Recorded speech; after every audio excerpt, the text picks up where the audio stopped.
Rank 1, ले लो rank 2। ले लो।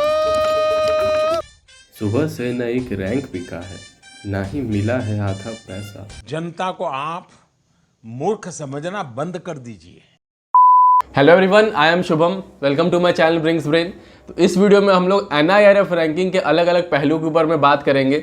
जिस भी कॉलेज का NIRF रैंकिंग अच्छा होता है वहाँ के बच्चे बोलते हैं यार NIRF तो एकदम बहुत अच्छा है, बिल्कुल सही रैंकिंग होता है। जिस भी कॉलेज का रैंकिंग बेकार होता है वहाँ के बच्चे बोलते हैं यार एकदम फालतू रैंकिंग है, इसके ऊपर विश्वास ही मत किया करो। और मैं वीडियो ये इसलिए बना रहा हूँ क्योंकि मेरे कॉलेज का बेकार NIRF रैंकिंग है। मतलब मजाक कर रहा हूँ। वीडियो बनाने का मकसद ये है क्योंकि अक्सर मेरे पास ये कमेंट आते रहता है कि भैया ये कॉलेज बढ़िया है या वो कॉलेज बढ़िया है। और जब भी मैं कहता हूँ कोई भी एक कॉलेज चूज करके मैं बताता हूँ कि भाई ये कॉलेज बढ़िया है, तो कई बार मुझे ये रिप्लाई आता है कि भाई ये कॉलेज कैसे बढ़िया हो गया, NIRF रैंकिंग तो उस कॉलेज का ज़्यादा बढ़िया दिख रहा है। तो मैंने सोचा आगे से किसी वीडियो में ऐसा कमेंट आता है तो मैं उसे ये कह दूंगा कि तुम मेरा NIRF रैंकिंग वाला वीडियो जाकर के देख लो, उस वीडियो में भी व्यूज, इस वीडियो में भी views. This is business. This is my sweat. I know, but I did business. तो चाहे आप जिस भी कैटेगरी के स्टूडेंट हो, या तो आप मानते हो कि NIRF रैंकिंग अच्छा होता है, इसी के ऊपर मैं कॉलेज को जज करता हूँ, तब तो आपको ये वीडियो देखना ही देखना है। अगर आप चाहे उस भी कैटेगरी के स्टूडेंट हो कि नहीं भाई मैं तो NIRF को सही नहीं मानता हूँ, मैं उसके ऊपर कॉलेज को बिल्कुल जज नहीं करता हूँ, तो भी आपको वीडियो देखना है क्योंकि आपके लिए भी कुछ इंपॉर्टेंट और वैल्यूएबल पॉइंट्स है इस वीडियो में। तो पहले जान लेते हैं NIRF रैंकिंग है क्या। NIRF national institute of ranking framework एक कमेटी है जो कि MHRD द्वारा, ministry of human resource and development द्वारा अप्रूव किया गया था 2015 में।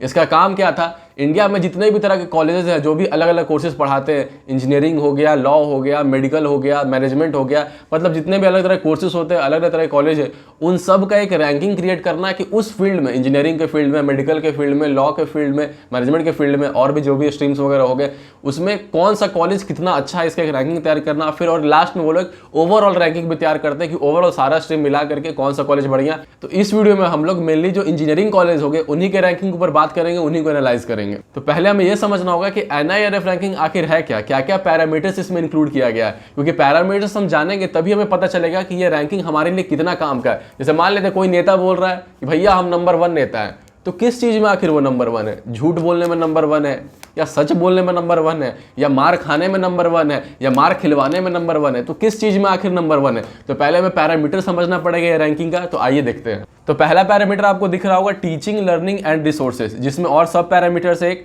Student strength including doctoral students, means college में कितने बच्चे पढ़ते हैं और उसमें से PhD करने वाले कितने स्टूडेंट्स हैं। IITs में NITs के कंपैरिजन में ज़्यादा PhD स्टूडेंट्स होते हैं, तो इस पैरामीटर में वो आगे निकल जाएगा। और साथ में जो ओवरऑल स्टूडेंट स्ट्रेंथ कितना है, यहाँ पर एक जो प्राइवेट कॉलेज एक आगे दिखता है उसमें एक ये पैरामीटर काफ़ी इफेक्ट करता है, क्योंकि आपका IITs हो गया, NITs हो गया और भी गवर्नमेंट कॉलेज हो गए, जनरली उसमें आप देखिएगा 500, 600, 700 इस तरह से पर ईयर बच्चे इनरोल होते हैं। और वहीं पर आप प्राइवेट कॉलेज जैसे VIT वगैरह का डेटा आप देखिएगा तो वहाँ पर एक साल में 5000, 6000 बच्चे इनरोल हो रहे हैं, मींस 10 गुना ज्यादा अमाउंट का डिफरेंस है। तो इस केस में इस पैरामीटर में ऑब्वियस बात है प्राइवेट कॉलेज ऊपर चला जाएगा। फिर फैकल्टी स्टूडेंट रेशियो का बात है कि कितने स्टूडेंट पे एक फैकल्टी है, ये तो कॉलेज के ऊपर है कि वो कितने फैकल्टीज को हायर करते हैं। उसके बाद फैकल्टीज का क्वालिफिकेशंस के ऊपर है। और फिर लास्ट में फाइनेंशियल रिसोर्सेज जो इंस्टीट्यूट के पास है वो कितना उसे यूटिलाइज किया हुआ है। ठीक है, जैसे कई कॉलेज है कैंपस बहुत बड़ा बड़ा है और उसमें यूटिलाइजेशन है ही नहीं, आधा कैंपस ऐसे ही खाली पड़ा हुआ, बंजर पड़ा हुआ, कुछ है नहीं, तो उनके पास जो भी रिसोर्सेस है उसका वो कितना अच्छे से यूटिलाइज कर पा रहे हैं, इन सब चीज़ों पे भी डिपेंड करता है। फिर देखिए अलग से एक पूरा पैरामीटर है रिसर्च एंड प्रोफेशनल प्रैक्टिस के ऊपर, जिसमें क्या है combined metric for publication, combined metric for quality of publication. तो ये सब सारा है जो भी PhD स्टूडेंट्स करते हैं, अपना पेटेंट पब्लिश करवाते हैं, जो भी research work, project work publish करवाते हैं, उन सब के ऊपर है कि उस कॉलेज से कितना रिसर्च वर्क, प्रोजेक्ट वगैरह, पेटेंट वगैरह निकल रहा है, इन सब ऊपर की रैंकिंग होता है। उसके बाद है ग्रेजुएशन आउटकम, जो कि PhD के लिए अलग हो गया, अंडर ग्रेजुएशन के लिए अलग हो गया और पोस्ट ग्रेजुएशन के लिए अलग हो गया। और इसी में एक छोटा सा फैक्टर आता है प्लेसमेंट, इसी ग्रेजुएशन आउटकम्स में। तो इतने सारे पैरामीटर्स में एक पैरामीटर का एक सब पैरामीटर है आपका प्लेसमेंट।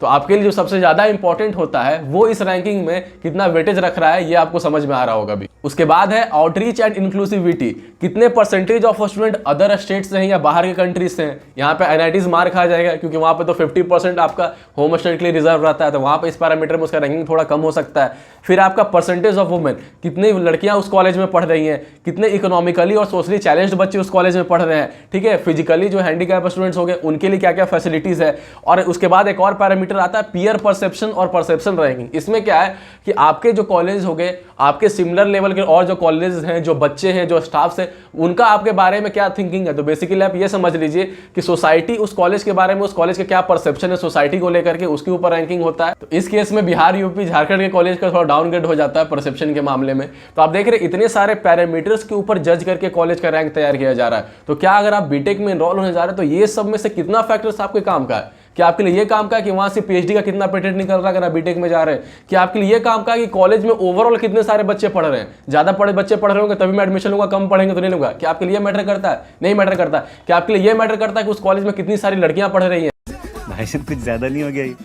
मतलब कुछ भी। अच्छा ठीक है, कुछ बच्चों को, सॉरी बहुत से बच्चों को मैटर करता होगा ये चीज़। तो खैर आप समझ रहे होंगे कि इतना सारा पैरामीटर्स अलग अलग है, जिसमें से कई पैरामीटर आपके काम का ही नहीं है अगर आप बीटेक में एनरोल होने के लिए जा रहे हैं तो। और इतना सारा अलग अलग पैरामीटर है जिसकी वजह से हो सकता है कि सही में प्राइवेट कॉलेज एनआईटीज आईटी से ऊपर निकल जाता हो, क्योंकि इतना अलग अलग पैरामीटर्स पर रैंकिंग है। जरूरी नहीं है कि पैसा खिला कर कहीं आगे आता हो रैंकिंग में, हो सकता है रियलिटी में क्योंकि इतने सारे अलग अलग पैरामीटर है उसमें वो आगे निकल जाता हो। और मैं ये भी नहीं कर रहा हूँ कि इन पैरामीटर्स के ऊपर रैंकिंग नहीं होना चाहिए। देखिए आप ओवरऑल इंस्टीट्यूशन और सोसाइटी के ग्रोथ के हिसाब से देखिएगा तो ये सब फैक्टर भी मैटर करता है कि हाँ भाई डाइवर्सिटी कितना है, अलग अलग स्टेट से कितने बच्चे पढ़ रहे हैं, कितने फीमेल कैंडिडेट है, फिजिकली चैलेंज के लिए कितना अच्छा आपका फैसिलिटी अवेलेबल है। तो कई सारे फैक्टर ये सब सही में मैटर करते हैं। चेंजेस हाँ कुछ फैक्टर्स हैं जो उतने रेलिवेंट नहीं है, उनको और प्रिसाइज किया जा सकता है कुछ अलग से फैक्टर्स ऐड करके। और साथ में एक खास बात ये कि ये देखा जा सकता है इसमें होता क्या है, कॉलेज को अपना रिपोर्ट सबमिट करना होता है। तो कॉलेज जो रिपोर्ट सबमिट कर रहा है इन सब अलग अलग पैरामीटर पर अपना जो डेटा सबमिट कर रहा है वो कितने अच्छे से वेरीफाई हो रहा है कि कॉलेज ने सही डेटा सबमिट किया है नहीं किया। हो सकता होता होगा या फिर हो सकता नहीं भी होता होगा। तो कुछ अजीब सा डेटा भी मुझे दिखा, तो हो सकता है वो मेरे जानकारी में नहीं होगा या फिर वो अच्छे से वेरीफाई नहीं किया गया हो।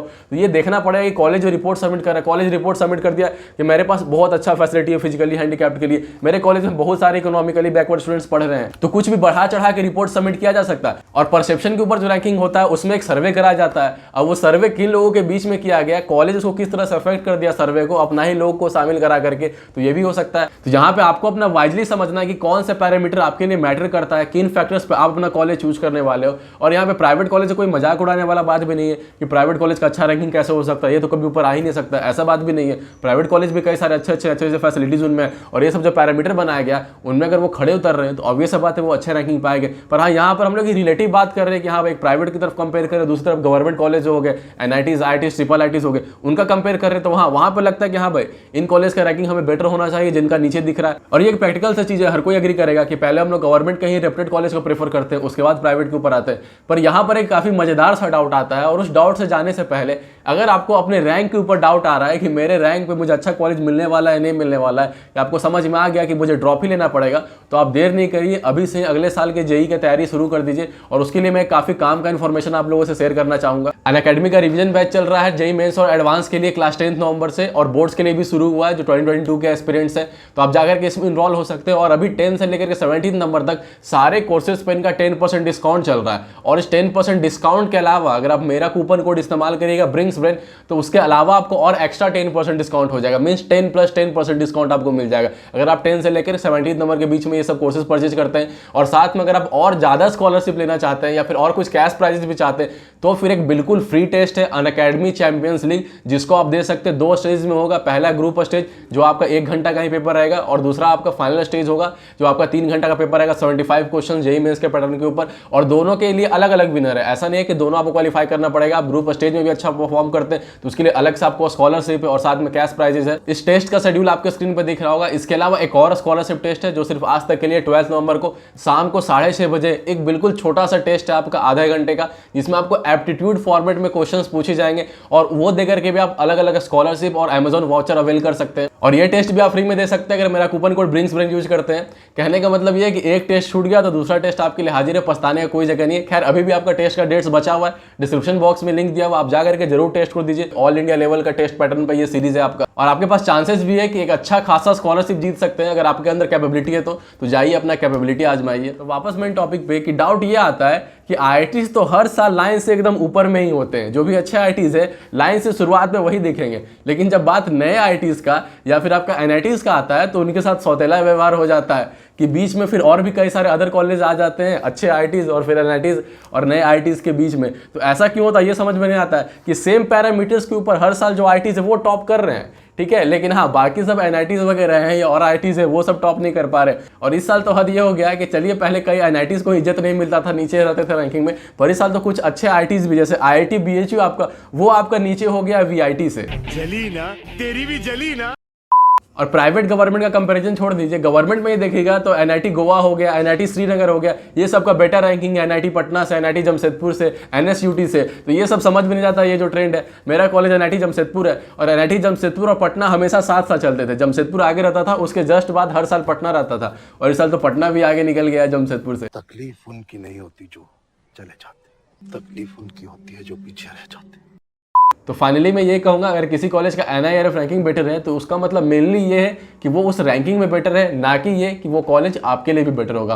हाँ, आप इस रैंकिंग का अपने अकॉर्डिंग कुछ हेल्प निकाल सकते हो। जैसे हर एक कॉलेज प्लेसमेंट रिपोर्ट सबमिट करता है NIRF को, तो आप हर एक कॉलेज का इंडिविजुअली प्लेसमेंट डिटेल्स थोड़ा बहुत चेक कर सकते हो। ऐसा नहीं कि बहुत ज़्यादा इन्फॉर्मेशन आपको मिल जाएगा, उससे ज़्यादा इन्फॉर्मेशन तो कई अदर वेबसाइट पर भी आपको मिल जाते हैं, पर हाँ, थोड़ा बहुत आप चेक कर सकते हो यहाँ से। तो खैर, यही कुछ बातें शेयर करनी थी मुझे आपसे इस वीडियो में। आई होप आपको पसंद आया होगा। अगर पसंद आया तो वीडियो को लाइक कर दीजिए और अपने दोस्तों के बीच में शेयर तो जरूर करिए, चाहे वो प्राइवेट कॉलेज में हो, चाहे गवर्नमेंट कॉलेज में हो, सेंट्रल गवर्नमेंट के या स्टेट गवर्नमेंट के, जिस भी कॉलेज में आपके फ्रेंड्स हो उन्हें शेयर करिए, ताकि उन्हें भी NIRF रैंकिंग का काफ़ी सारा डिटेल के बारे में पता चल सके। और चैनल को आप एक बार चेकआउट कर लीजिए, काफ़ी सारा बेनिफिशियल कंटेंट आपको मिल जाएगा। तो चलिए दोस्तों, फिर मिलते हैं अगली वीडियो में।